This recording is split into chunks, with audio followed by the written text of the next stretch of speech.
அவங்கள கேஸ் போட சொன்னது நான் தான் சார். அப்போ எனக்கு பிரச்சனையே நீதானா? நான் எப்பவுமே உங்களுக்கு பிரச்சனையா இருக்க மாட்டேன் சார். பிரச்சனையை தீக்கிறவனா இருப்பேன். பின்ன ஏன் கேஸ் போட சொன்ன? கேஸ் போடலைன்னா தீவிரவாதிகளை விட்டுருப்பீங்க. மந்திரியை கடத்துறதுக்கு காரணம் யாருன்னு மக்களுக்கு தெரியாம போயிருக்கும். ஆண்டவா, அப்படின்னா இதுக்கு யார் காரணம்னு உனக்கு தெரியுமா? தெரியும் சார்.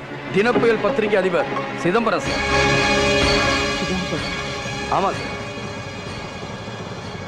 அவரை அரெஸ்ட் பண்றதுக்கு நீங்க அனுமதி கொடுக்கணும். யோ, ஏற்கனவே அந்த ஆள் அவன் பத்திரிகையில என்னை பத்தி தாறுமாறா எழுதிட்டு இருக்கான். ஏன் ஆட்சி ஊழல் ஆட்சின்னும் நான் போடுற நல்ல திட்டங்கள்லாம் உருப்படி இல்லாத திட்டங்கள்னு எழுதுறான். சார், உங்களுக்கு வெற்றியை தேடி கொடுத்ததே உங்க தைரியமும் தன்னம்பிக்கையும் தான் சார். அதை நீங்க இழந்துடக்கூடாது. ஓ, எனக்கே அட்வைஸ் பண்றியா?